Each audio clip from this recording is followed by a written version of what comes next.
Go for the beers, go for the cheers, go for the hit and the hits, go for the scene, go for the screens, go for the gallery, go for the win, go to Ocean. EAGLES, Eagles. Welcome into the Malamut Law pregame show live from Ocean Casino in Atlantic City. Forget anything you know about the biggest game of the season. Forget about circling only the dates that say Dallas Cowboys and Philadelphia Eagles. This right here, in my humble opinion, is the biggest game of the year. Even bigger than the proverbial Super Bowl rematch between the Philadelphia Eagles and the Kansas City Chiefs just 2 weeks ago. This is it, the game that every Eagle had circled on their calendar, and certainly every 49er had circled on their calendar. Eagles 49ers rematch of last year's NFC Championship game, and as we all know as well, a lot of talking, or as Hassan Reddick put it last week after the Eagles took care of business to improve to 10-1 against the Buffalo Bills. Hassan Reddick saying after the game, there was a lot of boo-hoo coming from the 49ers locker room after that one, and a lot of boo-hoo going on since that kickoff and since that Eagles win where they punched their ticket to the Super. Incredible. Now, we're going to be back in just a minute here to give you all the goods when it comes to this pregame coverage for the Eagles taking on the 49ers. Philadelphia fans, we're cut from a different cloth. Born into a brotherhood and bonded to our team for life. We believe anything is possible because we've witnessed the impossible. While we may be from different neighborhoods, come Sunday, we are one, and we will be heard. Pondley Hockey, official partner of the Philadelphia Eagles. I get scared sometimes. Of a lot of things. Joining in. Decisions. The dark. The dark. But I once heard someone say, But as I always say, it's okay to be afraid. as long as you face the fear. And keep moving forward. Wherever you are in life, count on the name trusted in insurance for over 80 years. Independence Blue Cross. Go to get your game on. Go for the beers, go for the cheers, go for the hit and the hits, go for the stakes and the stakes. Go to get your parlay on. Go to get your party on. Go for the scene. Go for the screens. Go for the gallery.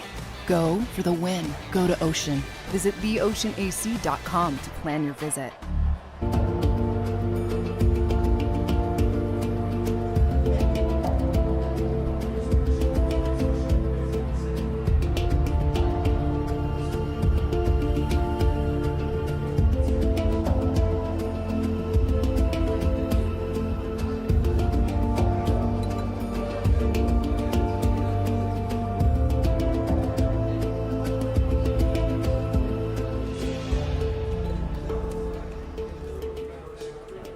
Go for the beers, go for the cheers, go for the hit and the hits, go for the scene, go for the screens, go for the gallery, go for the win, go to Ocean.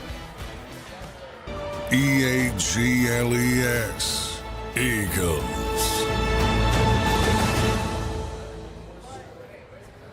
Welcome into the Malamut Law pregame show live from Ocean Casino in Atlantic City, the amazing gallery, bar, book, and games.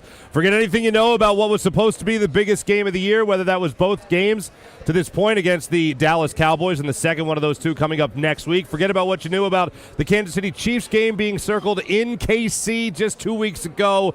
This is the biggest game of the season, the rematch of the NFC Championship game. And as Hassan Reddick put it, after last week's win over the Buffalo Bills, where the Eagles handled their business to improve to 10-1, there was a lot of boo-hoo coming from that 49er locker room.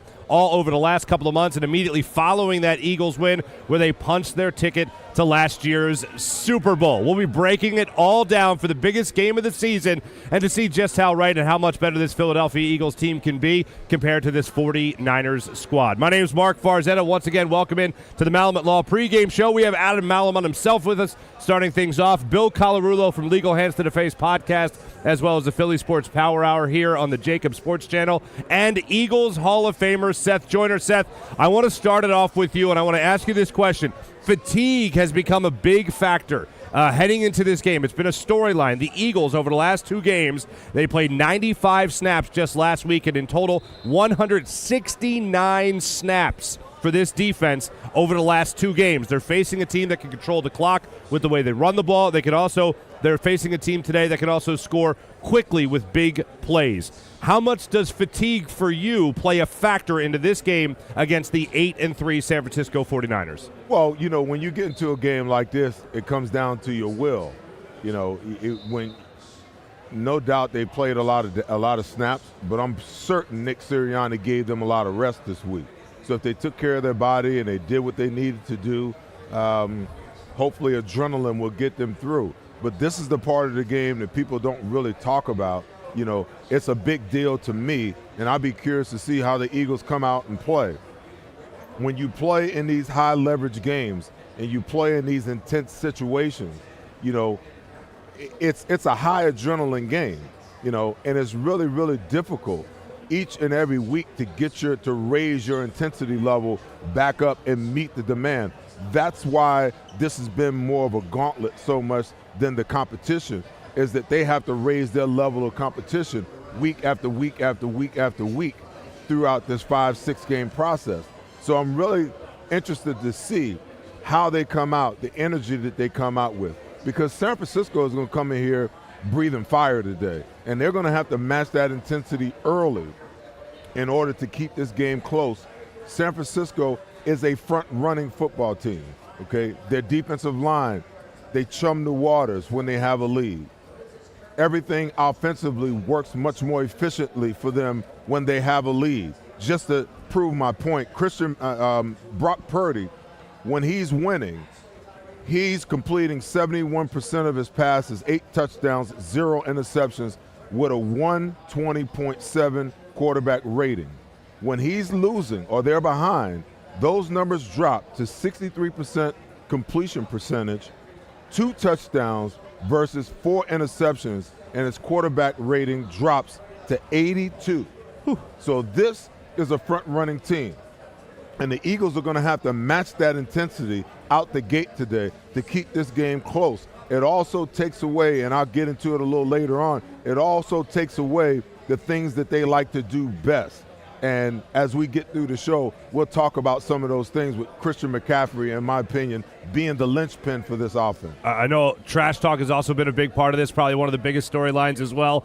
Going into this game, again, a lot of boo-hoo, according to Hassan Reddick. Adam, when you look at the off the field, the extracurriculars, the talk that's been discussed so much, do you feel like that could be something that helps motivate the Eagles to get over that hump of maybe a little bit of fatigue setting in over the last 2 games? It absolutely motivates them. This team is resilient. This team fights. They don't know that they're not supposed to be, or that they're supposed to be fatigued. They don't know that they're supposed to be worn down from all those snaps. What they know is they come out and fight. And we've seen it with the resiliency after halftime, with the halftime adjustments, when every other team would be tired going into the locker room. These guys come out strong. They come out like they should in the first quarter. But here, we've got – and listen, let's go back to the 49ers. I agree with Seth. These guys are a front-running team. But the 49ers lost to the Cleveland Browns. They lost to the Minnesota Vikings. They lost to the Cincinnati Bengals. Granted, the Eagles lost to the Jets. So I don't want to get too far down that rabbit hole, but this team's human. And if this bulletin board material hits like I think it will, I think they come out, the Eagles, come out and punch the 49ers in the mouth right from the get-go. No, I'm certainly rooting for that to be a factor. Bill, you and I were talking about it just before the show here about what Nick Sirianni was doing to almost ensure that is a motivating factor. The trash talk going on between these two teams since the NFC Championship game is a factor and a motivating factor for this Eagles team. surprised me a little bit, to be honest, because Nick Sirianni always talks about how it's just another game, get better each day, but there was no denying that there was a lot of revenge factor here on both sides. So I kind of like that Sirianni showed them all the trash talking, said, hey, take it personally today. But at the end of the day, look, we could talk about the whining and we could talk about the excuses. This is two really good football teams, and I know Adam's talking about the teams that the 49ers lost to, but this 49ers team, make no mistake about it, as much as I hate them as an Eagles fan, they are a really good team. You look at their offense, top 10 in almost every single category. Their defense, number 1 in points against. It's a big test for the Philadelphia Eagles. You talked about the fatigue. You talked about the rest. They're also going to be without starting linebacker Zach Cunningham, going against a team that has Christian McCaffrey, George Kittle, Deebo Samuel, and Brandon Ayuk. A lot of people don't remember Brandon Ayuk is a really good wide receiver. So it's going to be a tough game. It's going to be a tough game. We'll get into our predictions and we'll break it all down, but won't be an easy one. You mentioned who's out so far in this game. Yeah, Zach Cunningham is one of the guys that is out. Justin Evans, safety, obviously, is one of the guys that's out as well. We're looking forward to seeing what happens with Fletcher Cox. He was out there on the field during warm-ups. He's going to try to give it a go, according to some reports today, which is a great thing. He officially enters this game today before the inactives come out 90 minutes before kickoff as questionable. Grant Calcaterra, tight end, is also questionable, and Dallas Goedert, doubtful. We'll see if he is able to give it a go in this game today. But to keep it with you, Bill, one of the other interesting things is I can remember going back to the Underdog, the original Underdog Philadelphia Eagles that won that Super Bowl. And I remember after they clinched their trip to the Super Bowl, after they beat the Minnesota Vikings, Doug Peterson, he was at the podium at the Lincoln Financial Field, and he was talking about how they don't hear the outside noise, they don't hear any of that outside stuff, they don't care about the lines to the game, where you literally had Lane Johnson and just about every Eagle walking around in a dog mask because they did hear the underdog chatter that was going on away from the football field. So when you look at it from this perspective, having the Eagles again be 3-point underdogs going into the game today, aside from trash talk, other sports books are keeping them in the underdog category, and that seems to be their natural habitat during success. What was Sirianni's quote? The city does well as the underdog. He knew Philadelphia from the movie Rocky. So Seth can talk more about this, but as an athlete, you're looking for anything to just try to get that edge, to put that chip on your shoulder. And this is just another thing that you could say, hey, look, even the national media, even the sports books don't believe in us today. But really, I don't think they care. I mean, I don't think they care that we know why they put the odds on. We know why the gallery here has put the odds on. They're trying to make even bets on each side. So it doesn't really mean who's going to win the football game. It's, hey, we need to bring in the most money on each side. They want it even. They want it 50-50. But, hey, anything you could do to motivate you, why not? Seth, is it a motivating factor? I mean, we talk about trash talk. We can talk about the lines to the game. Is all the extra stuff motivating to those players on the field? Well, I mean, it's motivating leading up to your preparation, how you prepare for the game. I don't really see it as a motivating factor once the game gets started. You know, no one's standing back saying, oh, you know, they got us, you know, a 3-point underdog at home. How is that possible? Why is that possible? I don't think that really motivates them. But I think that, you know, if Nick Sirianni throughout the week was looking for motivation throughout the preparation process, then absolutely that's something that you throw out. Mm-hmm. Adam, one of the things that people have been trying to judge on Nick Sirianni is what exactly he does here. And when you're an offensive-minded head coach and you don't call the plays, same thing for a defensive-minded head coach, and you're not the defensive coordinator de facto, people, what is it you say you do here? And Nick Sirianni just seems to be a guy that just knows how to win and knows to get his players focused and motivated enough to get to the point where they are ready to win. Would you say that's the biggest and best attribute that Nick Sirianni has as a head coach? That's any coach, right? So when you talk about coaches being responsive or players rather being responsive to the coaches, coaches are the grand motivators. They're the people who get the players ready, get their mindset ready. You have leaders in the locker room. I know Seth played on a bunch of teams that had amazing, you know, some of the best defensive coordinators in the history of the game. But they're facilitators. They're not just out there with X's and O's. They're out there talking about, you know, what is it that this team's bringing to us? What are our pressure points? But more importantly, what are their pressure points? So for Sirianni, in my opinion, yeah, he's a motivator. He's going to get out there and talk about these guys want to talk trash on us. Philadelphia, the dog mask fits Philadelphia. By the way, my wife wore the dog mask to the Super Bowl when we went. So in 2017. But, I mean, does she have it now? Because it worked then. I hope she has it now. Listen, I'm not asking her to put that on again. That was a big ask. Gotcha. But she wore that dog mask to the Super Bowl, and a lot of other people did too. So we're still trying to clear, infectious disease on that. But we had a blast. But we had a blast because that's the Philadelphia vibe. That's the way that the Philadelphia fans react, and that's why these players, I think, love playing here. So I think the coach fits right in with that. He's got a big heartbeat, and these players know that if the coach is out there pitching to them, they need to listen. And we talked about this before. I think they respond great to him. I got to say, and I know I led the show with it, but we were talking about this being the biggest game of the year. Seth, we've talked a lot in the past about the Dallas Cowboys, and Bill, we've talked about the Dallas Cowboys and all that history there.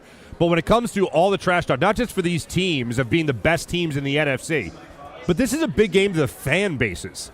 And I know we've all paid attention, we've all seen the clips, we've all seen the headlines and the clickbait that's been out there regarding the fan base of the San Francisco 49ers, and radio shows and also digital media outlets out there saying that the Eagles were just lucky to be able to beat the San Francisco 49ers in Philly for the NFC Championship game. You're lucky that Brock Purdy got hurt. You're lucky this, you're lucky that. To me, this is a huge battle between the fan bases, the voices away from the game itself.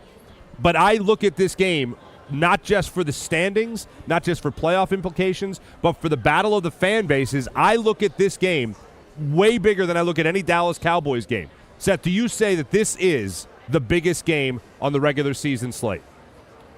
It's the biggest game because it's the next game, just like Nick Sirianni always says.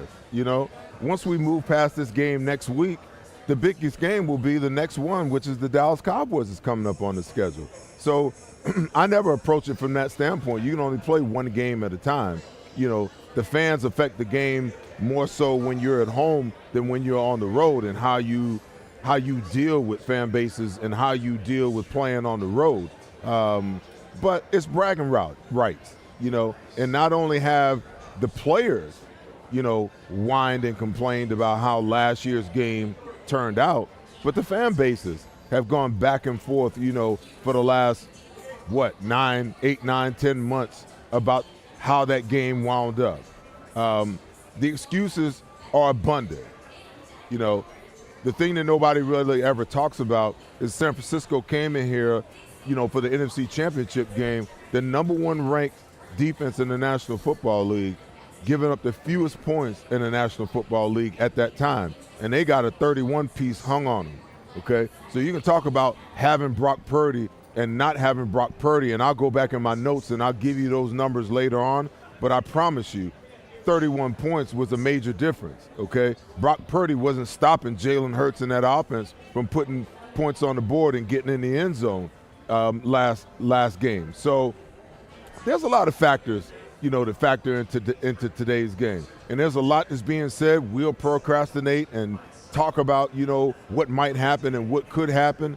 But the rubber really meets the road at 4:25, when you kick off and these teams face each other and the chess masters begin to move the pieces around the board trying to figure out what to do to win this football game. Bill, biggest game of the year or no? I've been saying it all week on the Philly Sports Power Hour. As much as I want to see the Philadelphia Eagles win this football game, I don't think it's as big as a game as we want to make it out to be. Yes, it is the biggest game because it's the next one on the schedule. Not saying the Eagles are going to lose today. We'll give our predictions at the end of the show. But even if the Philadelphia Eagles were to lose this football game, they are still in the driver's seat to get the number 1 seed. They control their own destiny the rest of the way. So I think this game means a lot more to the 49ers than it does to the Philadelphia Eagles. And we had to wait 9 months with the excuses and the whining. I have a really strong feeling it's only going to be about a month and a half, and we're going to be right back here for the NFC Championship. It could very well be. Adam, what say you? Is this the biggest one on the schedule? I agree with what Bill said. And just to go back for a minute, Seth straightened me out. During the Eagles-Cowboys game, I said that I was going to pause my friendships with Cowboys fans until after the game, and he said he doesn't have any friends that are Cowboys fans. I don't have any friends that are 49ers fans. So I don't like complaining. I don't like people who make excuses. I don't like this should have happened or that should have happened. I think the biggest game on the schedule is the game that they're playing today. You can't look ahead. This is the NFL. Who would have thought we would have lost to the Jets? I mean, the Little Sisters of St. Mary's could beat the Jets. We lost to the Jets. You know, the next game, that's the biggest game. And so forth and so on. When we hit the playoffs, it's going to be every game. And we're going to hit the playoffs. So the important piece here is for us to beat them. I don't look at it as our fans versus their fans. There's no better fan base than the Philadelphia Eagles fans. And if the people at the gallery bar behind us could hear me, I have no doubt they'd be rioting over there. Very good. That pretty much covers all the storylines going into today's game against the 49ers. To get into the X's and O's a little bit with this game, one of the things that really jumps out to me, fellas, is that obviously the San Francisco 49ers, from an offensive perspective, they are extremely versatile. And then within the versatility they have in being able to run and throw and also be able to catch that football lies versatility individually with guys like Deebo Samuel, who calls himself a wide back, who can run the football and also catch it. A guy like Christian McCaffrey, who might be the back wide in this offense, being able to run the football, leading the NFL in rushing, and then also having close to 400 yards receiving at the same time for this football team. Versatility within the versatility. Seth, when it comes down to the X's and O's in this game, what and how do the Eagles stop this offensive attack with Brock Purdy and all his weapons? Well, the Eagles have the fortune of having played against the Miami Dolphins earlier in the year, and Mike McDaniels is really a disciple of Kyle Shanahan, and they run a lot of similar things. And as I began to break down this 49ers team this week, these are the things that became evident to me.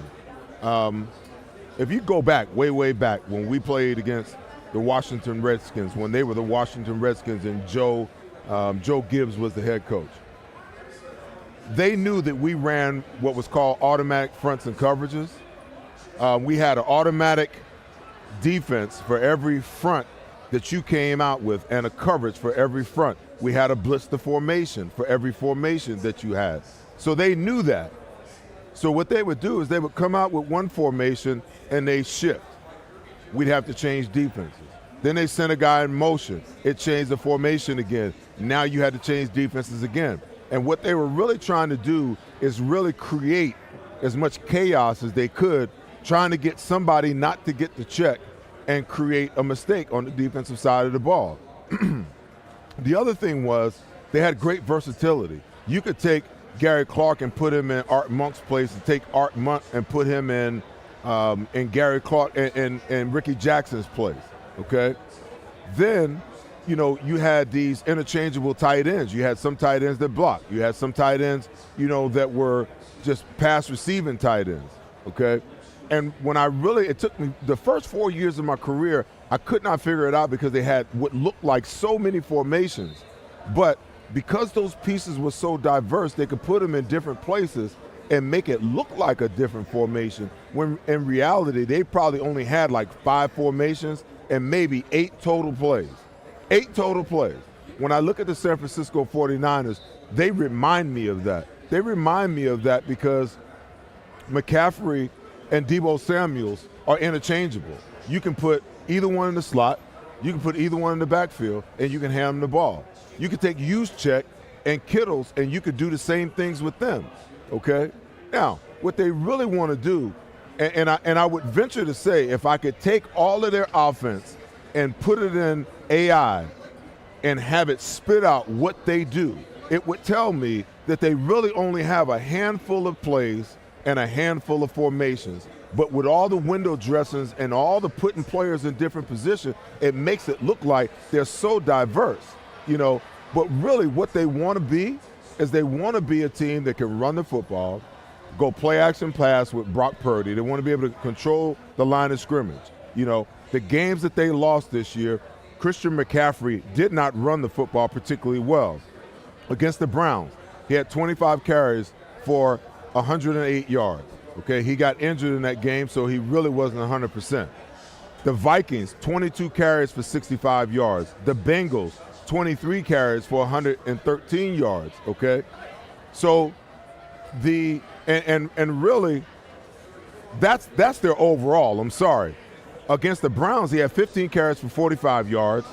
Against the Vikings, 15 carries for 45 yards, 12 carries for 54 yards against the Bengals. Those numbers are pretty pedestrian for Christian McCaffrey. So when you take the run game away from them, you take away the elements of really what they want to do. They want to run play action pass. They want to go bootleg. They want to go misdirection. And they're giving you all of this motion to confuse you so that when they go play action pass, now Brock Purdy, who is very accurate, now he can throw the ball on time and in rhythm. Now, if you nullify their ability to run the football, then you nullify the elements that really makes this offense go. And to me, Christian McCaffrey is the key. Deebo Samuels, when he's in the backfield, is the key. Deebo Samuel start coming across the formation. Somebody ought to be telling that defensive end to stand up. Here comes the jet sweep. Every single time. Christian McCaffrey, same thing. He comes across. He's lined up in the slot. He comes across. Hey, here comes the jet sweep. Take away the elements that allows them to be finesse. Now, if you allow them to run the ball, they will physical you. But they're one of the few teams that I know that can physical you, but they also try to finesse you. They are more finesse than anything else. But if you hit them in the mouth and you take away the run game, now you take away the elements that really makes this defense fly.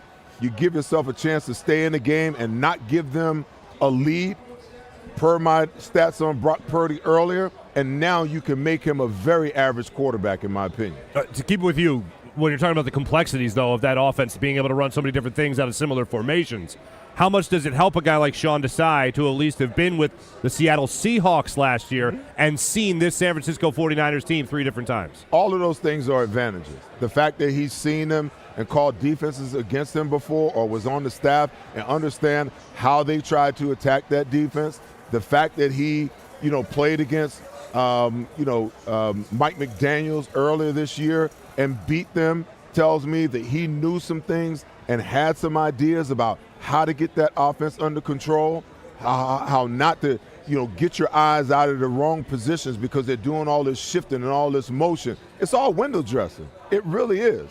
What guys need to do is focus in on your key, pay attention to the details, and when the ball is snapped, trust what your eyes see and play it. If you're looking at the motion guy when you should be looking at your key, you're going to get in trouble.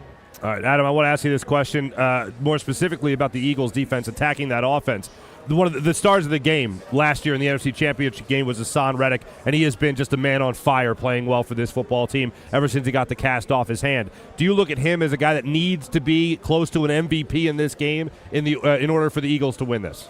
I think Hassan Reddick has to be close to an MVP, but I also think that if you're not getting the push up the middle, if you're not getting that pressure on Purdy, Purdy is very accurate. And look, the more you make him get the ball out of his hands early, the better opportunity you're going to have for your defensive backs, the better opportunity you're going to have, to give Purdy the reason to start moving around and get Hassan to him a little bit quicker.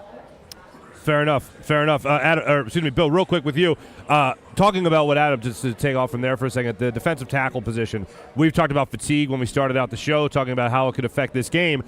Jalen Carter and Jordan Davis, the fatigue for them has almost been non-existent. Jordan Davis dove to make a play on Josh Allen, took a little bit of a nap there on the field for a second, and then came back and then continued to whoop ass. When you see a guy like this playing in the middle of the defensive line, knowing how much pressure is going to be a factor in this, how confident are you that they'll be able to bring the pain, bring the noise on that defensive line interior? Well, we're going to talk to John McMullen shortly and find out, I guess, if Fletcher Cox is playing today. Because if Cox is not, you're going to ask a lot of Jordan Davis and Jalen Carter. Again, they played a lot of snaps against Buffalo. Thankfully, Milton Williams is coming back. But whoever is healthy at that defensive tackle position, they not only have to stop the run, they do need to create that interior pressure on Brock Purdy. Because we'll talk when we get back. One thing this team doesn't do, the 49ers, is turn the ball over very much. Number one in turnover differential, and that's going to be a big factor today. Yeah, and they take that ball away a whole hell of a lot as well. We will be going to Lincoln Financial Field in just a moment. When we come back, talk to our friend John McMullen, host of Birds 365, along with our friend Jody McDonald, and we'll get the latest on the weather conditions. Another rain-soaked game expected here for the Eagles, what will be their third straight game playing in heavy precipitation. And then we'll also get the inactives from John coming up in a minute here on the amazing Malamut Law pregame show. Go for the pulls and the pools. Go for the oohs and the Oz. Go for the bubbles and the bubbly. Go for the story and the stories. Go for the win. Go to Ocean Casino Resort. Book your trip at theoceanac.com. Any professional sports coach will tell you there's no substitution for preparation. At Malamut & Associates, that is a tenet by which we live. We prepare from day one for victory. Anything less is not acceptable.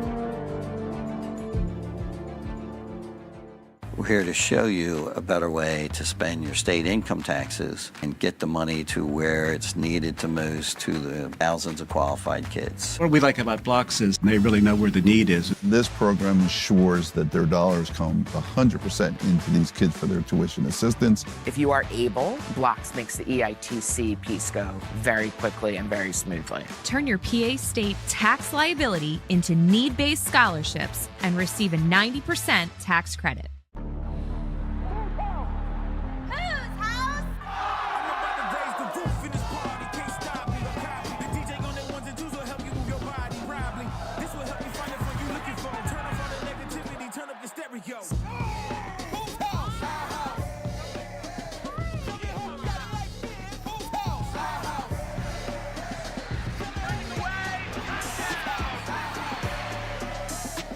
Football and Hooters, the perfect pair. They're carving them up and good play calling along the way. First and goal at the 6.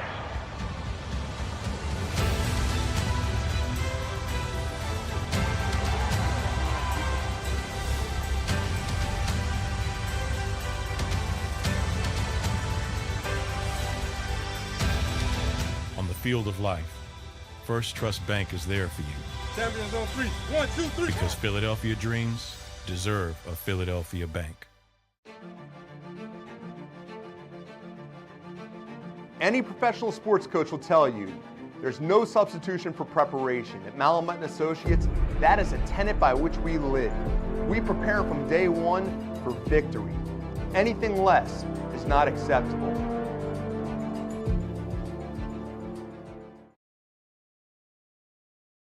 My name's Jason Lombardi. I'm an inspector at DryTech. At DryTech, we offer 3 major services. The first one being basement waterproofing.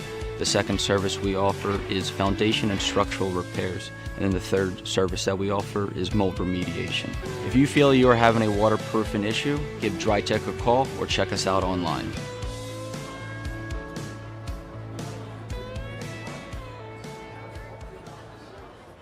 EAGLES. Eagles.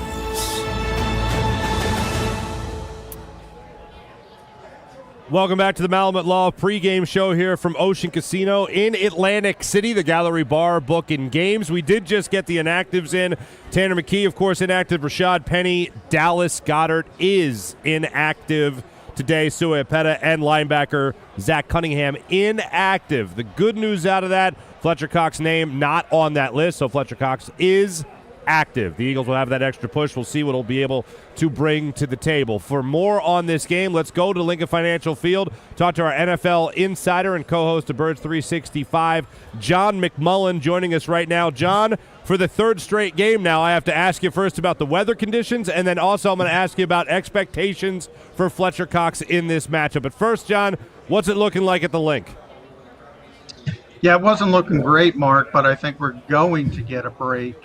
Rain is supposed to stop. I think it has stopped. It's so gloomy out.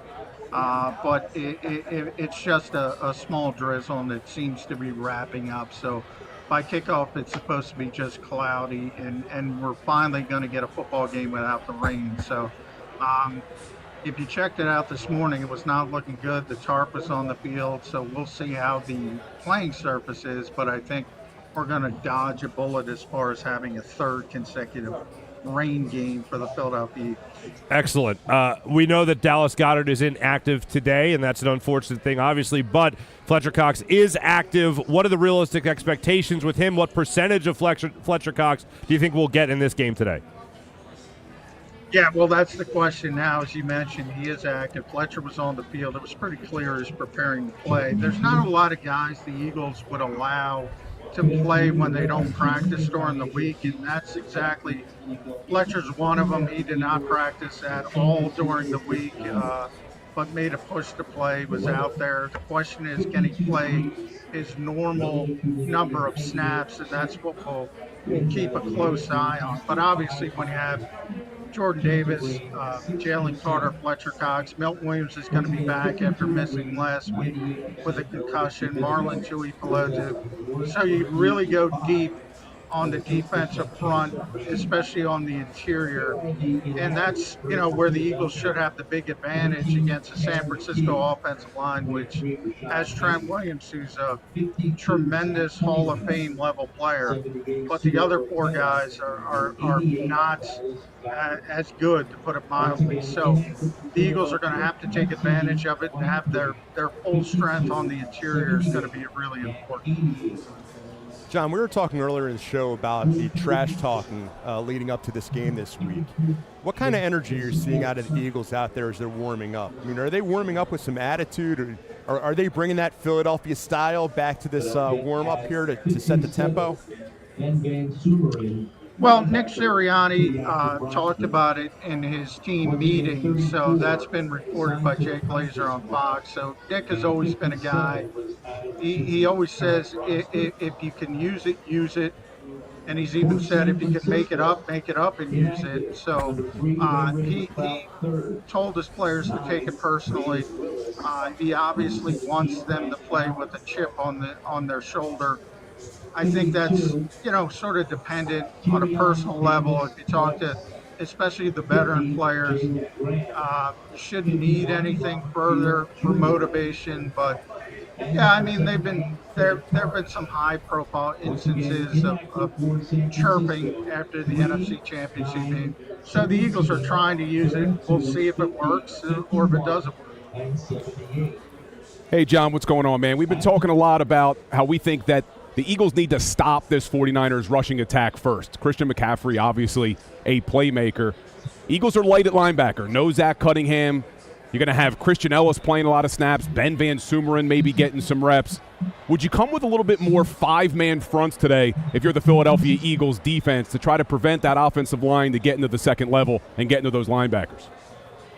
Yeah, I do think you go with a few more 50 fronts, especially early on early downs, and you're better equipped to do that with Fletcher Cox in there typically, and Milton Williams, because Milton was out last week. So start with Jordan Davis, Fletcher Cox, Milton Williams in the interior, Josh Sweat, Hassan Reddick outside. They'll be able to do that.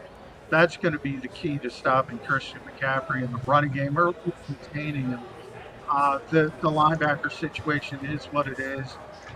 Zach Cunningham out. We'll see if they can get a deal done with Shaq Leonard.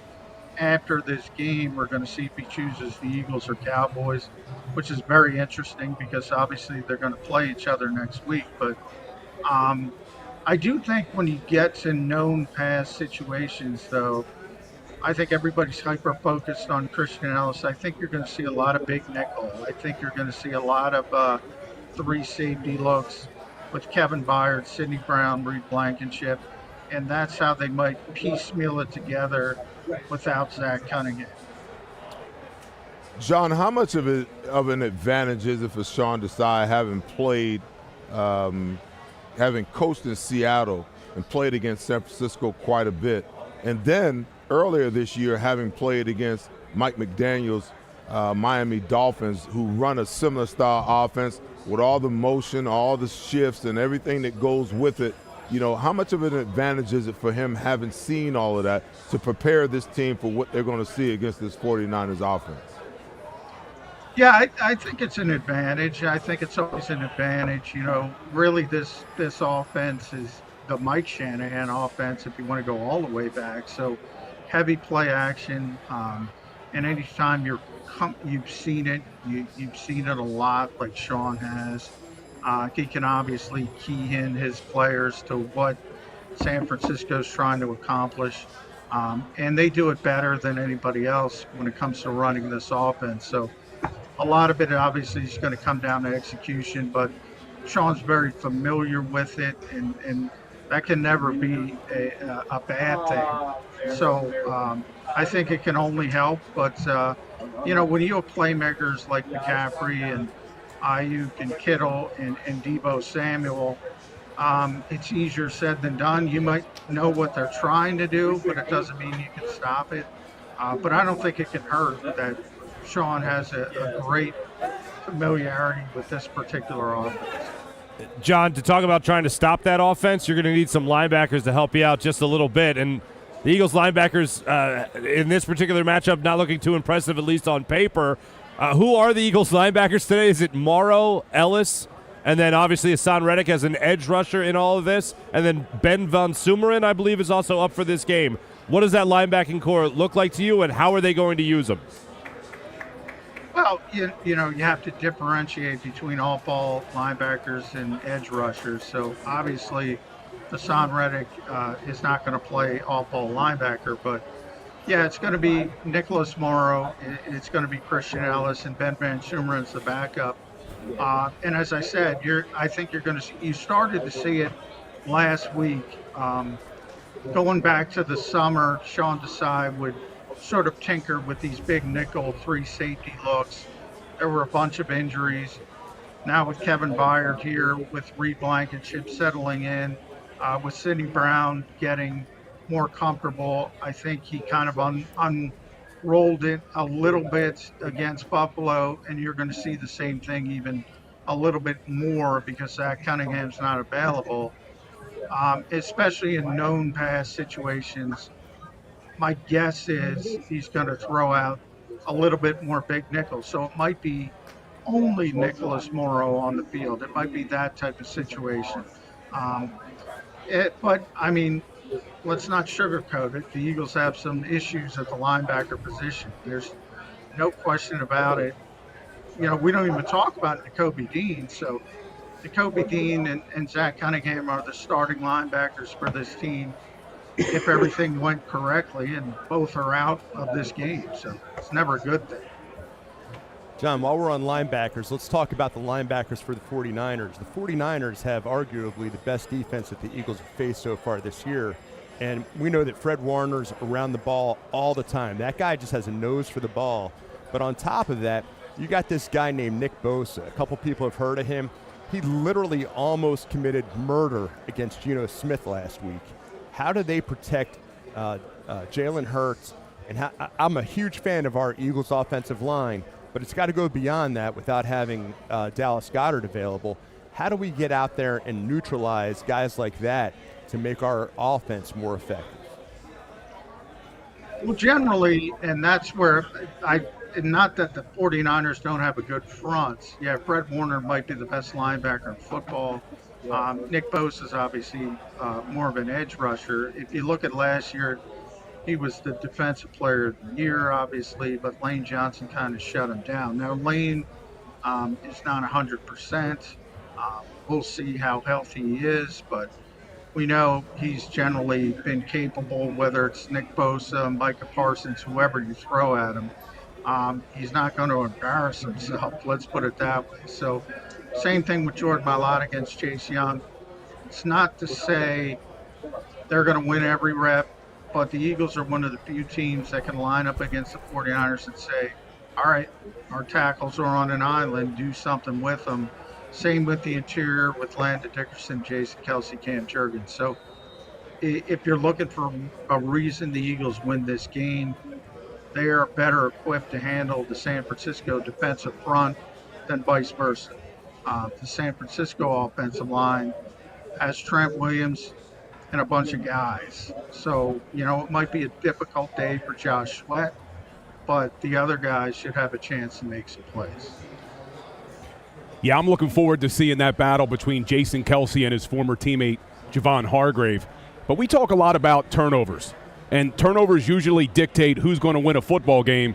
Hasn't really dictated who wins Philadelphia Eagles games, though. They've been losing the turnover battle, keep winning football games. They're -2 in the turnover differential, but they're going up against a 49ers team that is +11, which is number 1 in the NFL. First of all, how can they protect the football against that 49ers defense? And secondly, can they afford to lose the turnover battle today and win this football game? Well, you never want to lose it, Bill, as you mentioned, but the Eagles have found ways to persevere at times when they have lost. And I know that's one of the most disappointing aspects for the team, that they're underwater. All the, Nick Sirianni constantly preaches, win the turnover battle, win the explosive play battle, you're going to win the football game. They've lost that turnover battle a little bit too much this season, but they've still been able to win football games. I don't think that continues against an opponent like San Francisco, however. So they got to be very sharp when it comes to ball security. And San Francisco's number one in the NFL when it comes to turnover ratio. But if you look underneath it, peel a couple layers off the onion, Brock Purdy has been susceptible at times for what they call turnover-worthy throws, and for whatever reason, opposing teams haven't made plays. The thought process long-term, that worm will turn, and hopefully, from the Eagles' perspective, maybe they can get one of those turnover-worthy throws and go the other direction. But on paper, it doesn't look good. San Francisco, as you mentioned, number one, and the Eagles are underwater, and that's got to change today. John, the Eagles haven't particularly got off to good starts at all this year. And the San Francisco 49ers, in a lot of ways, in my opinion, are a front-running team. The defensive line, is just frothing at the mouth when they have a lead because they know you got to pass to catch up. The offense is much better statistically when they have a lead opposed to, when they're behind, particularly the quarterback. What can the Eagles do to get off to a faster start rather than feeling a team like San Francisco out for an entire half and then waking up in the second half? I just feel like, if they don't get off to a good start today, it's going to be tough sledding for them to kind of get back to where they need to get to. Now, they played a lot of 10 personnel last week. That's just one back and no tight end. And I know that the 49ers, they are primarily a zone defense. So if you line up 2-by-2, that plays in their hands in the pass game. Sometimes if you even line up in 3-by-1, it plays into their hands because they know how to slide over and gain the extra man in the zone. But I saw a lot last week, probably something leading up, something for the 49ers to think about. They went 10 personnel, trips right, single wide receiver left, and then they motioned DeAndre Swift over to the trip side where you had four guys to one side. Now, you can talk about the short passing game and the short passing game being, an extension of the run game. But to me, if they flood the zone that way, they can get 5, 6, 7 yards every time they want to just by throwing the ball out to the flat to DeAndre Swift. Well, a lot to unpack there, Seth. I wouldn't, I'm not the biggest fan of the bubble screen, as you know, but it worked perfectly, faking it, as you mentioned, when they went 4-by-1 with DeAndre Swift, which was the walk-off quarterback draw to Jalen Hurts. That was a perfectly designed play that they came back to. So everyone complains about the ugly bubble screens, but sometimes it's more about that particular play. Sometimes it's about setting somebody up for something later down the line. That was a perfect example of it. And San Francisco's without a Pro Bowl level safety, so their corners, I like Ward. I think he's a real physical, real athletic guy, but they don't jump out at you from the perspective of a ton of talent in the back, in the secondary when you compare it to their front seven. That's the strength of their defense,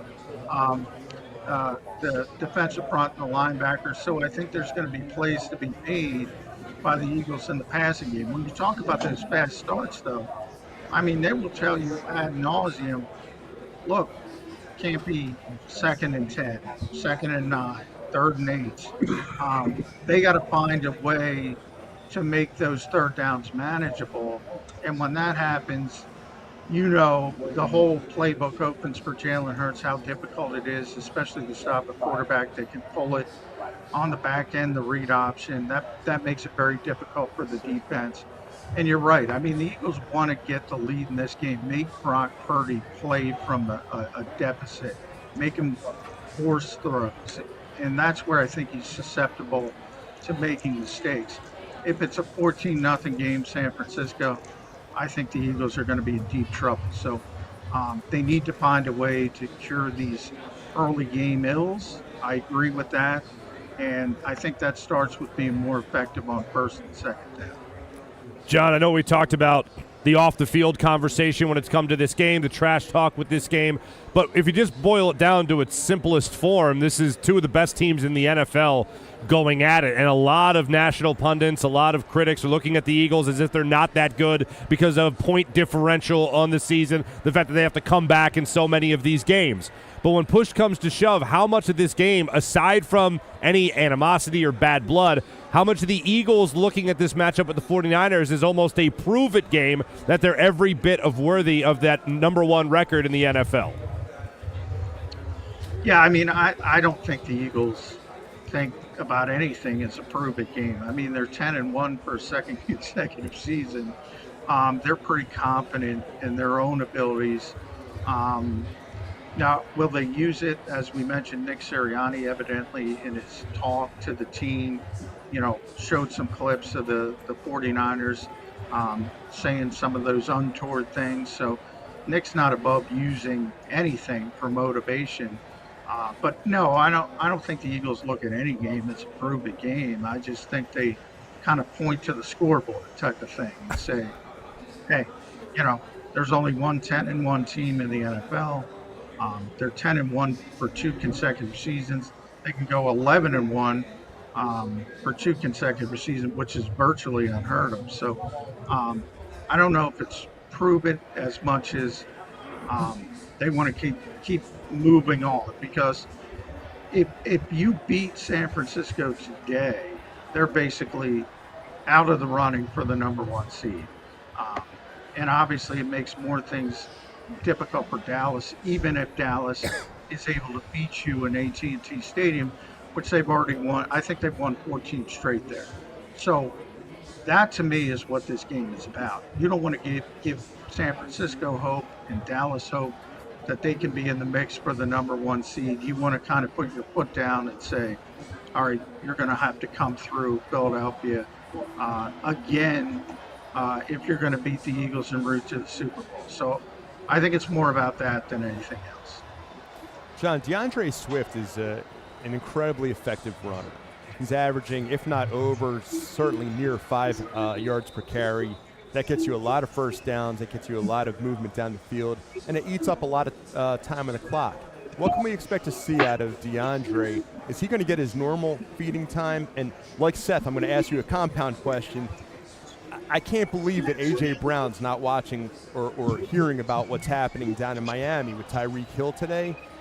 Are we going to see him start to reemerge with a big game today as well? Well, when it comes to the Eagles and the offense, and I say this every week when I get the run-pass question, it's sort of Jalen Hurts driven. I always use that phrase. It's not a run-first team, not a pass-first team. It's a Jalen Hurts first team. And I kind of feel what Jalen has cooking. When you look at A.J. Brown, when he has big weeks, people start asking, why isn't Devontae Smith getting the ball? Well, when A.J. doesn't get the ball, all of a sudden you look at Devontae Smith's column, and he's dominating. So they sort of look at what the defense is trying to take away and go in the other direction. Now, the problem the past couple of weeks is they don't have that third part of the equation in the passing game with Dallas Goedert. That's going to continue this afternoon. He's not going to be back till next week. So that's impacted them a little bit. DeAndre Swift, when Jalen Hurts was dealing with the knee injury and was struggling a little bit, and that part of his game was taken away, is when you saw DeAndre struggle a little bit. Now that Jalen Hurts is healthy enough to create that spacing, to manipulate the defense with his ability in the running game, that makes things easier. for DeAndre Swift, and he had that 36-yard run. Man, that was perfectly blocked. If you guys look at that on tape, everybody, perfect pin and pull from Kelsey and Dickerson. You had a seal block from Jordan Mailata, and even the backside, Cam Jurgens. At the time, it was Jack Driscoll and Jack Stoll. They're doing their job. So when the Eagles execute at a high level, they're just difficult to stop. All right, John, we're an hour away from kickoff. What is your final prediction, your official prediction for Eagles 49ers today? Yeah, I'm picking the Eagles to win the game because they normally always win the games, and it's tough to pick against them until they actually lose one. So I'm kind of surprised how many people are a little angst-ridden about this game. You know, a 10-1 team that barely ever loses at home has a chance to win a home game. That's how I look at this, and I think the Eagles will find a way, as they typically do. I think it'll be about, there's going to be some points scored, though. I think it's going to be about a 28-24 game. 28-24. I'm right in that neighborhood as well, my friend. John McMullen, thank you so much. We'll catch up with you during the halftime show here on the JAKIB Sports channel and then again on the postgame show. John McMullen, thanks so much. Thank you, guys. Absolutely. John McMullen, our NFL insider and co-host of Birds 365, Monday through Friday right here on the JAKIB Sports channel. We'll be back with further analysis of this Eagles 49ers matchup and what we can make of the Eagles offensive attack going up against the San Francisco 49ers defense. We'll be back in a few.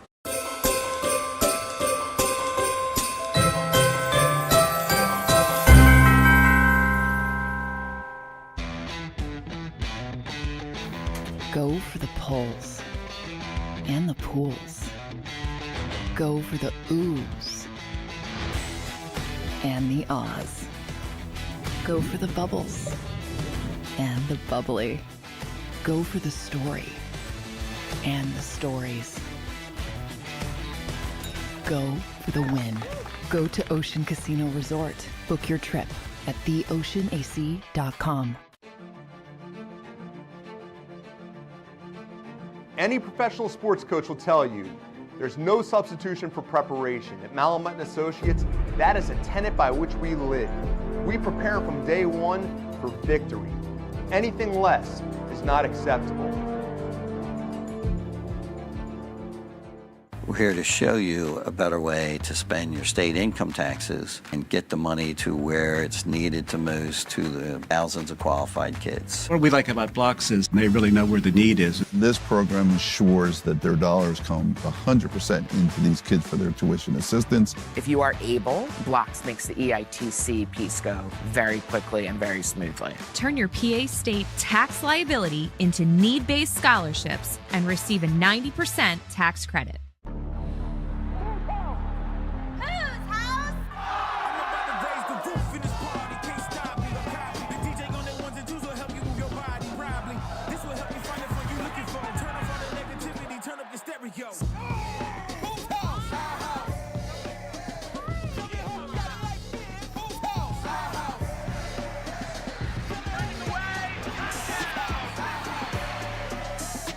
Football and Hooters, the perfect pair. They're carving them up and good play calling along the way. First and goal at the 6.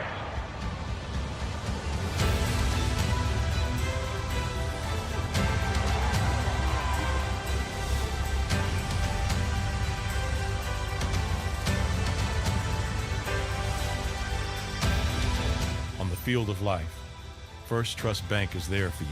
Champions on 3. 1, 2, 3. Because Philadelphia dreams deserve a Philadelphia bank. Any professional sports coach will tell you there's no substitution for preparation. At Malamut Associates, that is a tenet by which we live. We prepare from day one for victory. Anything less is not acceptable.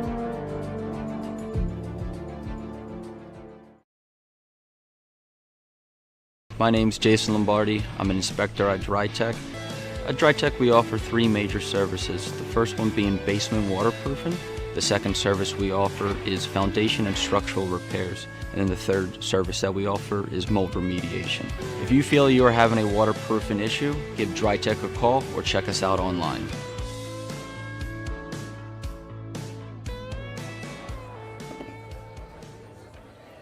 E-A-G-L-E-S. Eagles.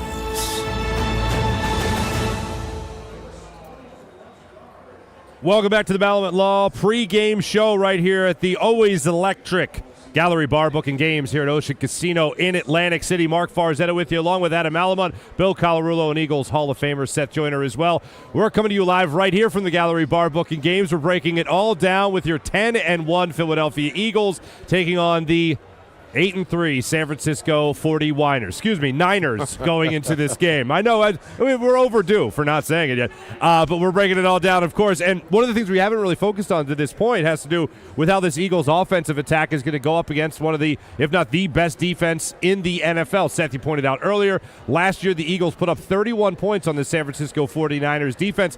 That's pretty damn good for a defense that was also at the time one of the best, if not the best, in the NFL. I did go back this week, gentlemen, and probably like you guys, at least went back and watched a lot of that game from a year ago in the NFC Championship game. And one of the huge things that stuck out to me, aside from the obvious scratch-the-surface stuff, when it came to Brock Purdy leaving the game, then only to come back in the fourth quarter after Josh Johnson was knocked out of the game, it was sustained drives. And one of the ways the Eagles were able to sustain those drives, go figure, was by running the football, whether that be with Jalen Hurts on design runs, had a couple of really good quarterback draws against this defense. You had Miles Sanders being able to run the ball well. You had Kenny Gainwell running the ball well. Boston Scott had a rushing touchdown in that game. But sustained drives, Bill, I think is one of the biggest things that comes in to be a big factor in this game. And you look at last year's game, they had 4 different drives of at least 9 plays. So they were keeping that good defense on the field, wearing them down. 11 plays, 14 plays, 15 plays in one instance, and then also a 9-play drive as well. When you look at this Eagles offense with Jalen Hurts and these weapons attacking this San Francisco 49ers defense, what do you want to see today? Well, I feel like every week we come up here and say, hey, this team's not very good against the run, so let's run the football, and the Eagles don't do it till the second half. Well, the 49ers are number 2 against the run, so they're probably going to run the ball a lot because they seem to do the opposite of whatever we ask for. But one of the things that I did find telling with this 49ers defense is as good as they are against the run, they've only beaten one team that had a top 10 rushing offense, and that was the 2-10 Arizona Cardinals. They haven't really been tested against the run like they're going to be today with this Philadelphia Eagles offensive line.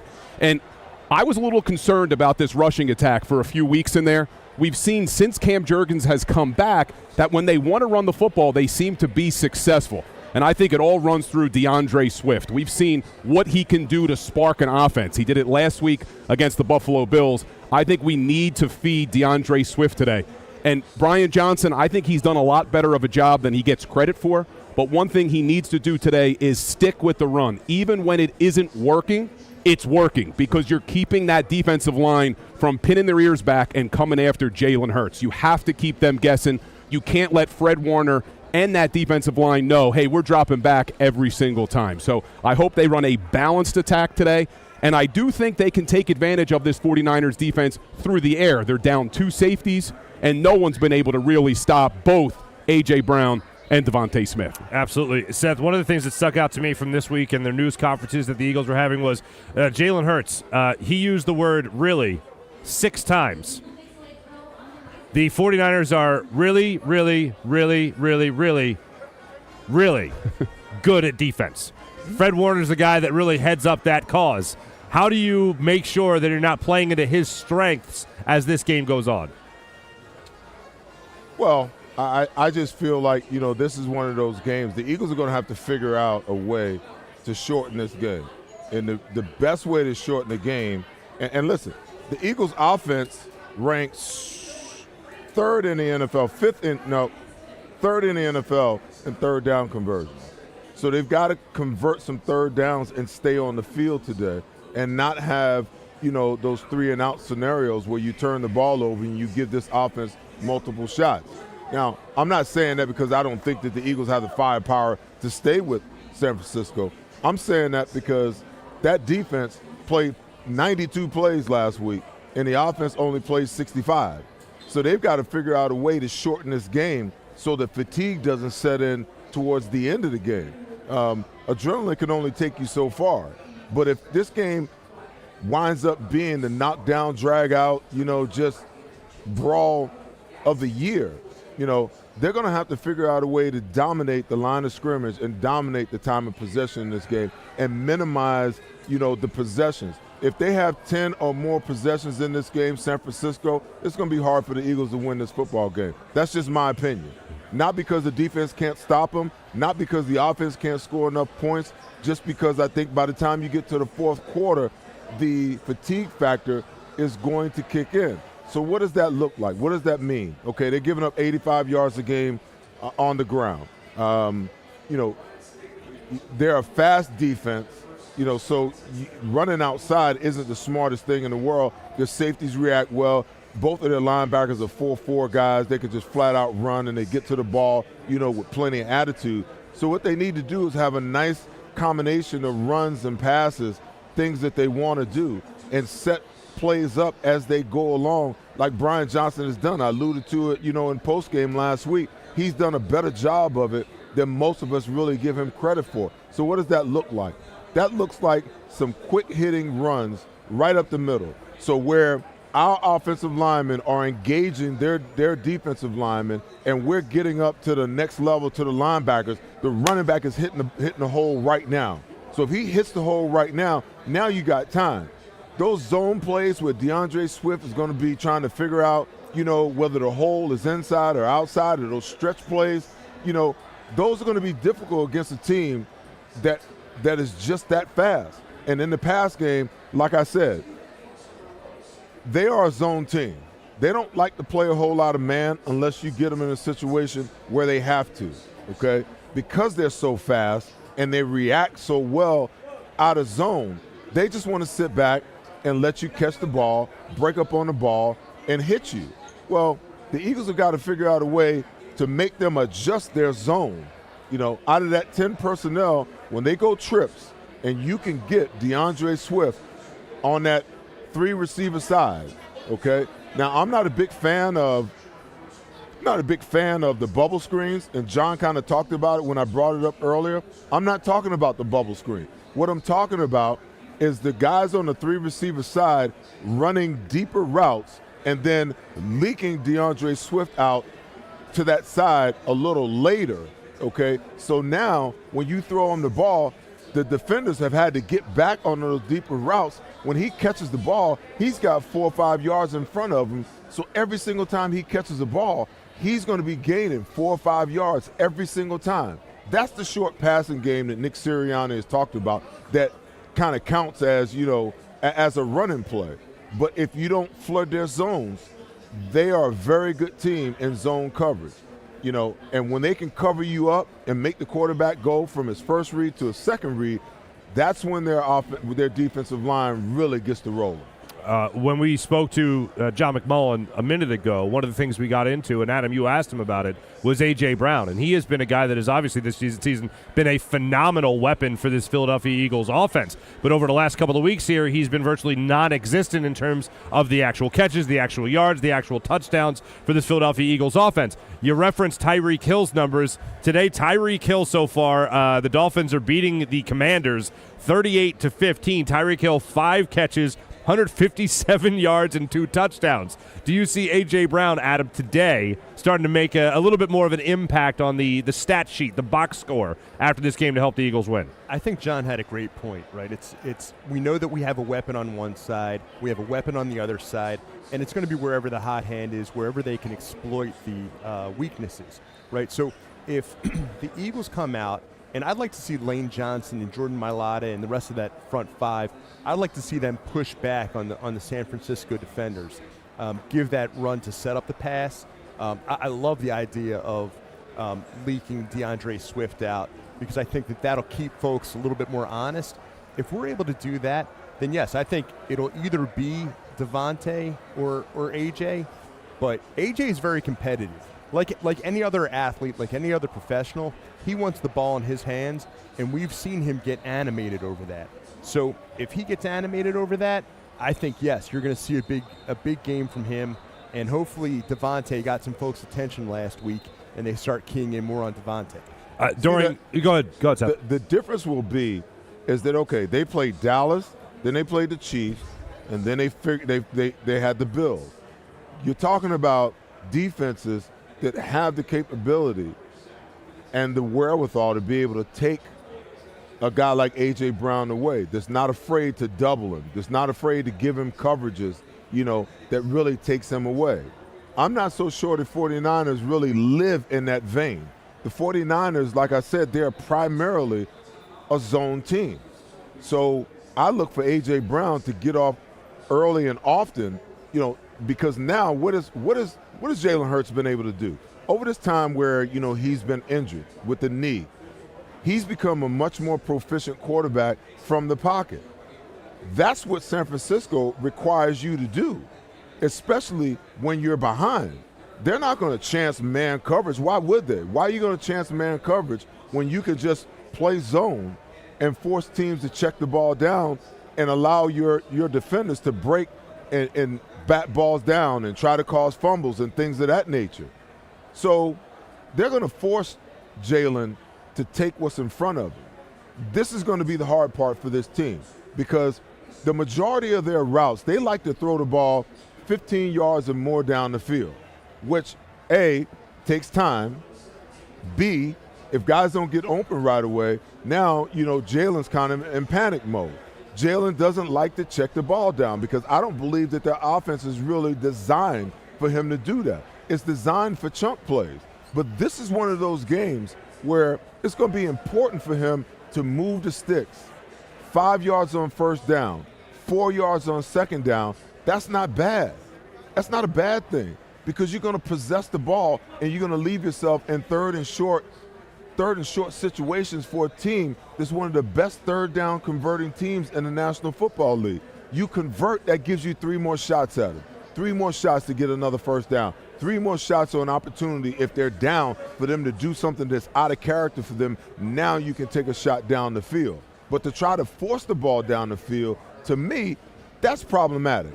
That is really problematic. And they're going to have to be patient, and Jalen's going to have to be willing to take what the defense gives him today in order for them to win this football game, in my opinion. All right, go ahead, Bill. Yeah, real quick, Seth, because we've watched the games together now for 11 weeks. Jalen Hurts doesn't like to throw that check down. No. He does not like to hit the running backs. We've said it. We're watching the game saying, wide open. Is that something Brian Johnson, Nick Sirianni should be in his ear today? Hey, take the check down to the running backs. Listen, they should definitely be in his ear. Let's just be real. He's only in his 3rd year as a starting quarterback. Most quarterbacks take a little bit of time to get to a place where they're willing to take that because quarterbacks want the chunk plays. They want the big plays, okay?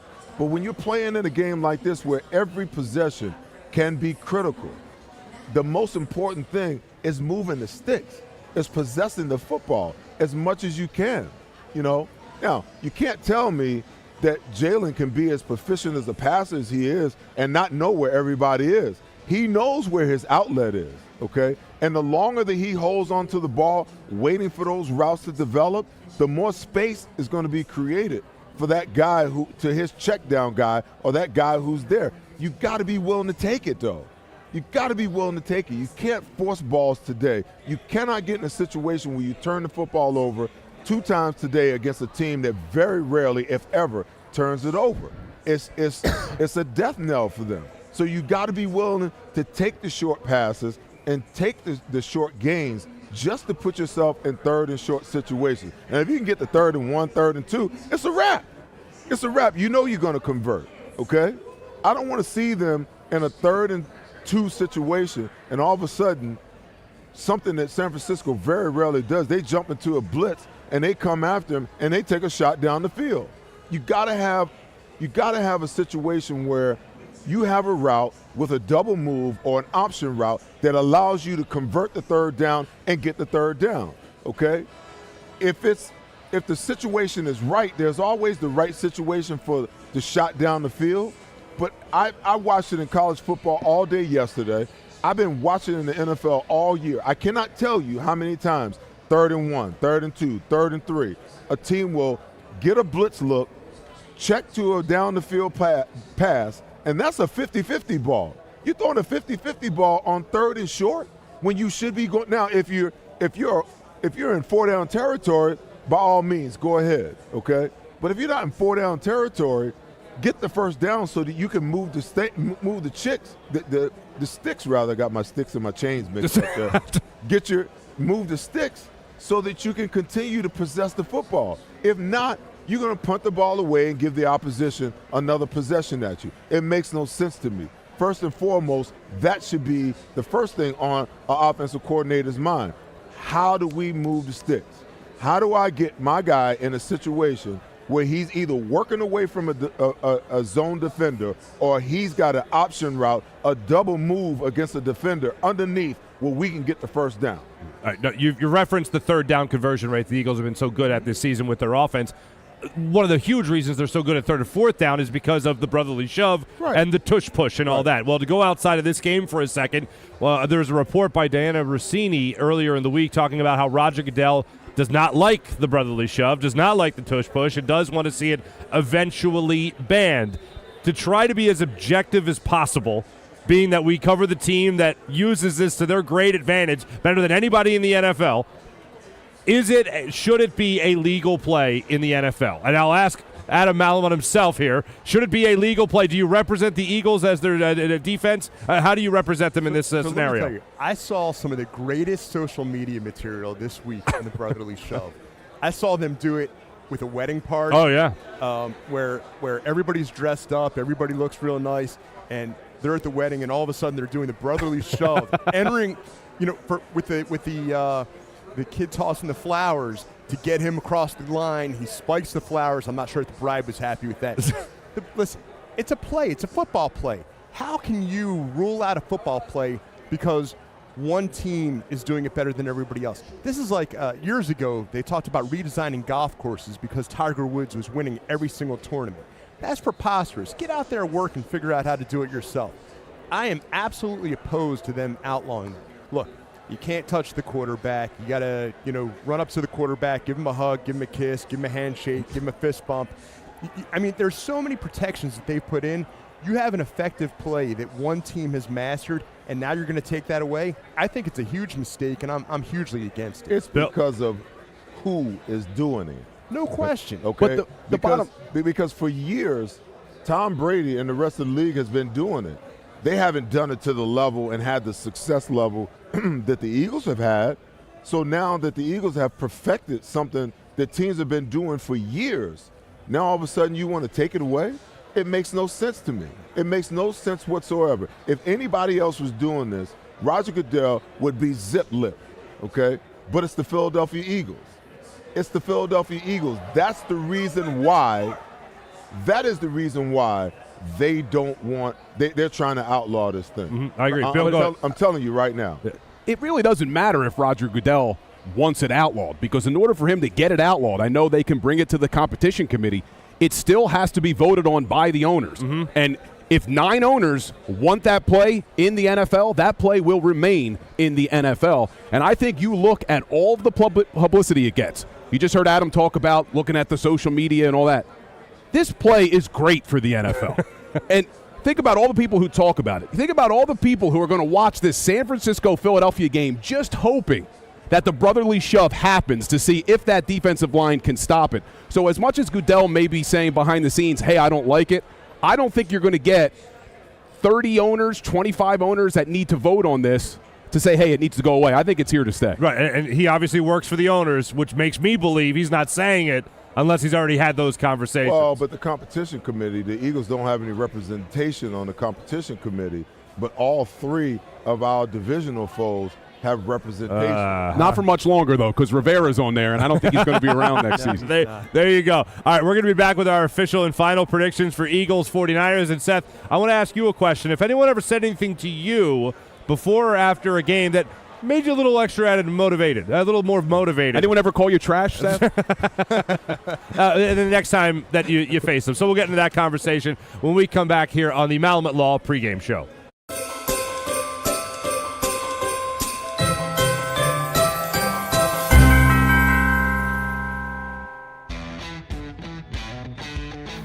Go for the poles and the pools.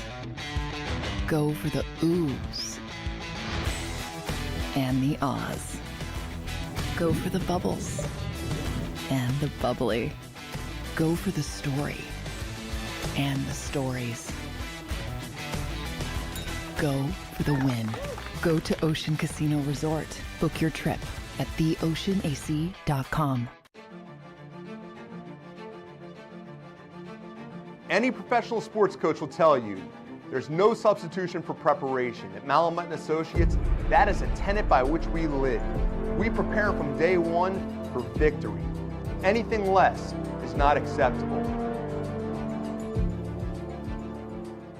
We're here to show you a better way to spend your state income taxes and get the money to where it's needed to most to the thousands of qualified kids. What we like about Blocks is they really know where the need is. This program ensures that their dollars come 100% into these kids for their tuition assistance. If you are able, Blocks makes the EITC piece go very quickly and very smoothly. Turn your PA State tax liability into need-based scholarships and receive a 90% tax credit.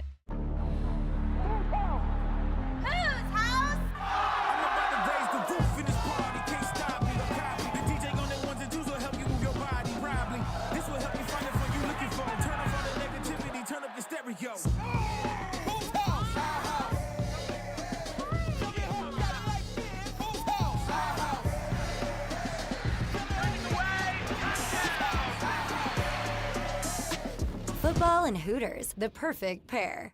They're carving them up and good play calling along the way. First and goal at the 6.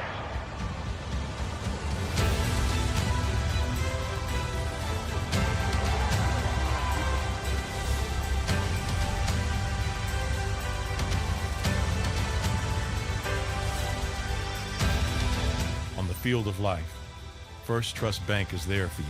Champions on 3. 1, 2, 3. Because Philadelphia dreams deserve a Philadelphia bank. Any professional sports coach will tell you there's no substitution for preparation. At Malamut and Associates, that is a tenet by which we live. We prepare from day one for victory. Anything less is not acceptable.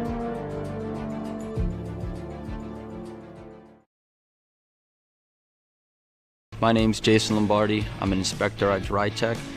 At DryTech, we offer three major services. The first one being basement waterproofing. The second service we offer is foundation and structural repairs. And then the third service that we offer is mold remediation. If you feel you are having a waterproofing issue, give DryTech a call or check us out online.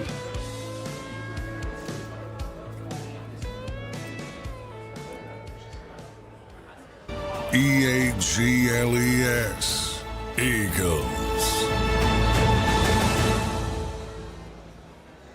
Welcome back to the Malamut Law pregame show here from Ocean Casino in Atlantic City. The amazing gallery bar booking games ahead of Eagles 49ers taking on one another, two of the best teams in the NFL. Eagles, of course, record-wise coming into this one with the best record in the NFL, while the 49ers are tied with the third best record at 8-3 on the season. Seth, I asked you before the break when we talked about maybe a little extra added motivation going into this one, the report being out there from Jay Glazer saying that Nick Sirianni played a highlight reel essentially of trash talking from the 49ers directed at the Eagles throughout this week to try to get that extra added motivation.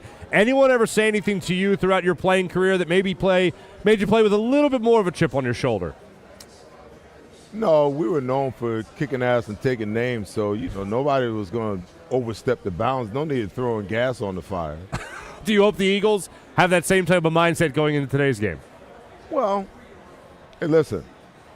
This is an important game within itself, and I would caution the Eagles on this whole emotional thing that you kind of get caught up in, because sometimes you can get so caught up in it that you kind of lose focus and you lose sight of the game and what's really going on. That's why I think that this is something that's going to affect the 49ers so much more than it's going to affect the Eagles, because they're going to come in here with their emotions sky high, and you just never know.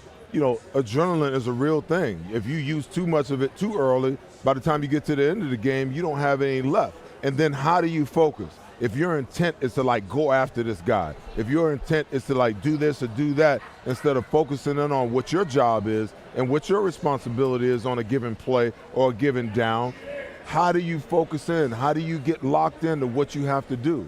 I think it's much more detrimental to the 49ers, because they've continued to just continue to double down and double down and double down all week. The Eagles haven't said a whole lot of anything. James Bradbury said, hey, you know, I wish he would have used a better word when describing my game. You know, he took it tongue in cheek.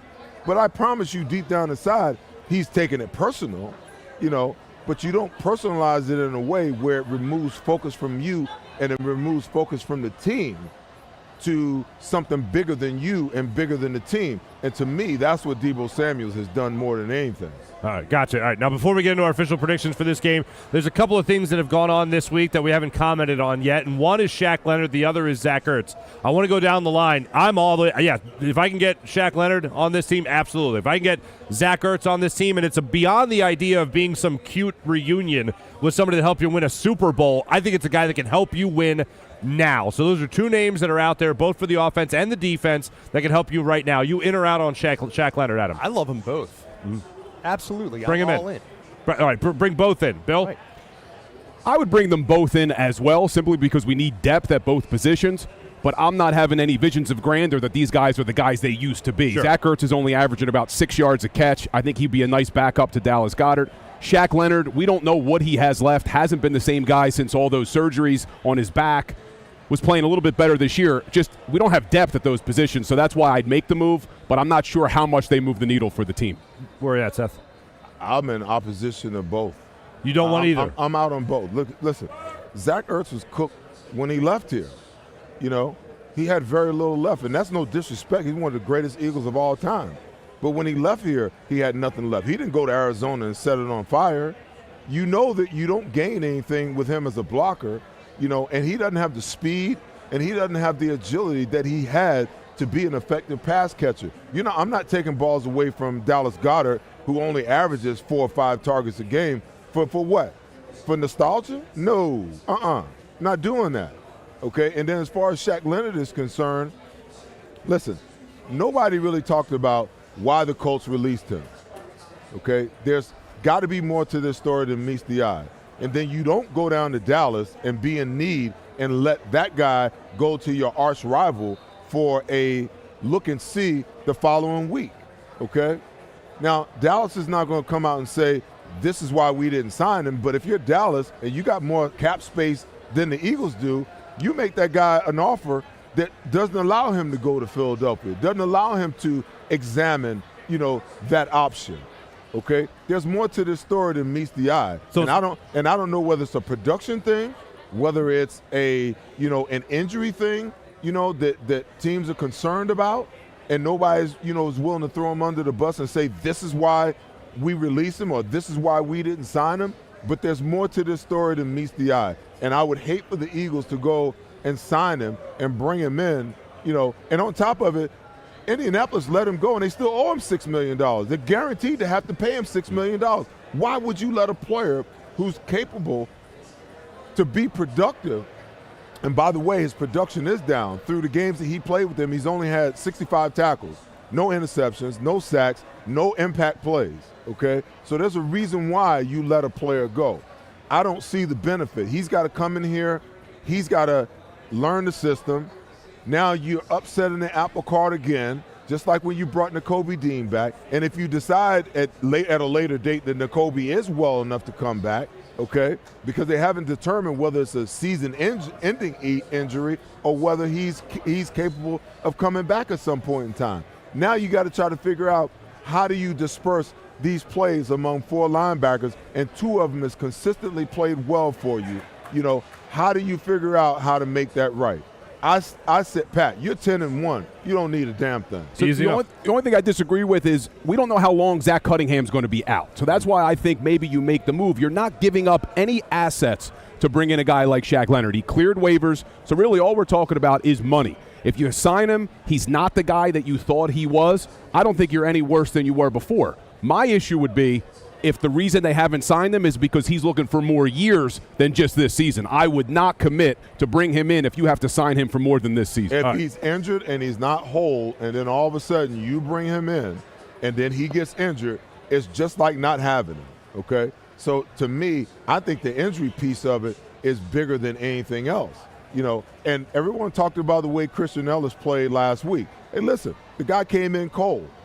you got to be ready, but at the same time, you know how hard it is to get no reps all season long, and all of a sudden you get thrown in and you're going to play a whole half of football? He's going to be better this week just because he had a full week of practice, a full week to prepare, a full week to be running with the number ones. The guy can play football. He's just got to translate what he does special teams-wise over to, the position of linebacker. And I think with an extra week and an extra week of preparation, look for Christian Ellis to play a pretty darn good game. And he don't have to be a superstar because neither one of those linebackers are superstars. He's just got to know where to fit in the running game, where to drop in zone, when to blitz, be ready to make the plays when they present themselves to you. Be serviceable. All right, we're up against it here, so I'm going to start it off here with our official predictions for Eagles 49ers. I'm going to go with the Eagles 27, the 49ers 24. A lot of people have it being as a very close game.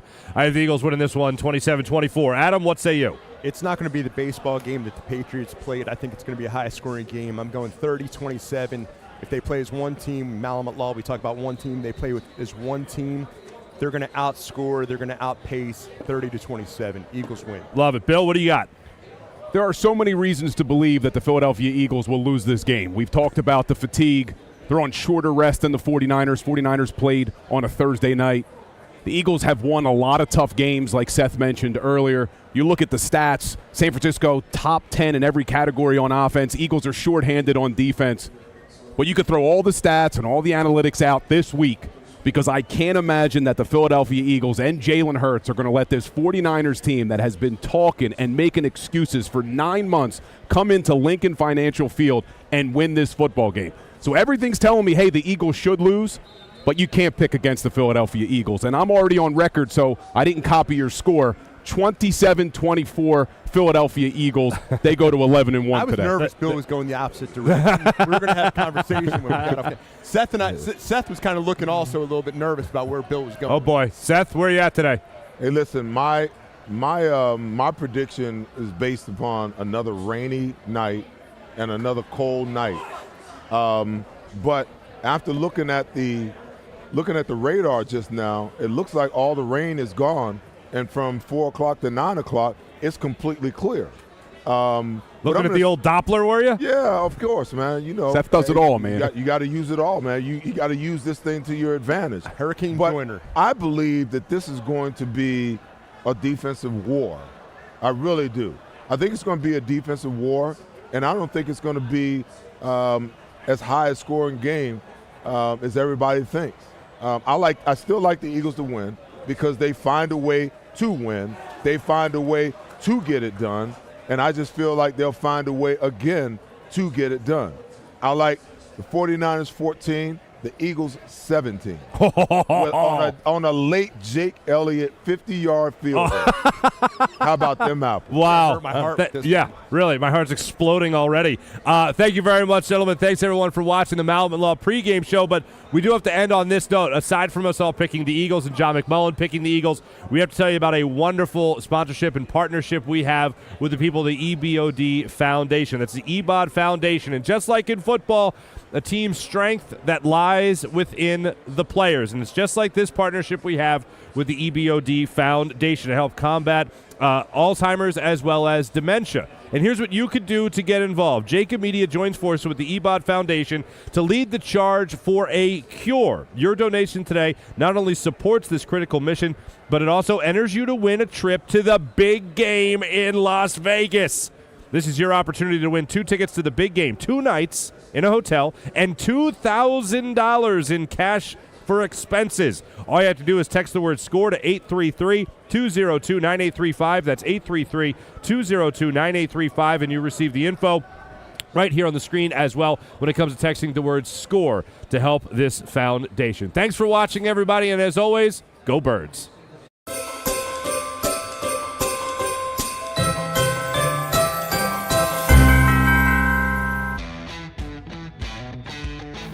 Go for the poles and the pools. Go for the oohs and the ahs. Go for the bubbles and the bubbly. Go for the story and the stories. Go for the win. Go to Ocean Casino Resort. Book your trip at theoceanac.com. Any professional sports coach will tell you there's no substitution for preparation. At Malamut Associates, that is a tenet by which we live. We prepare from day one for victory. Anything less is not acceptable. We're here to show you a better way to spend your state income taxes and get the money to where it's needed to most to the thousands of qualified kids. What we like about Blocks is they really know where the need is. This program ensures that their dollars come 100% into these kids for their tuition assistance. If you are able, Blocks makes the EITC piece go very quickly and very smoothly. Turn your PA State tax liability into need-based scholarships and receive a 90% tax credit.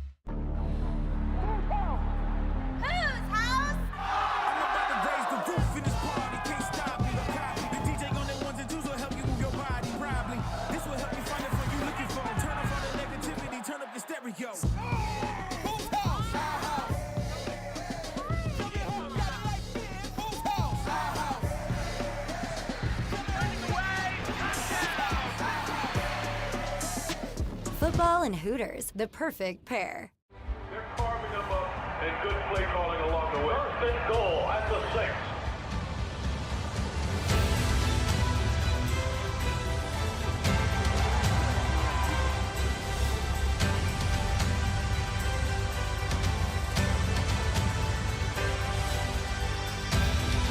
On the field of life, First Trust Bank is there for you. Champions on 3. 1, 2, 3. Because Philadelphia dreams deserve a Philadelphia bank. Any professional sports coach will tell you there's no substitution for preparation. At Malamut Associates, that is a tenet by which we live. We prepare from day one for victory. Anything less is not acceptable.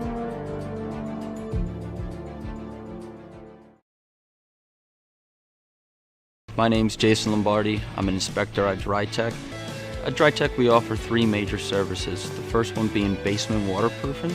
The second service we offer is foundation and structural repairs. And then the third service that we offer is mold remediation. If you feel you are having a waterproofing issue, give DryTech a call or check us out online.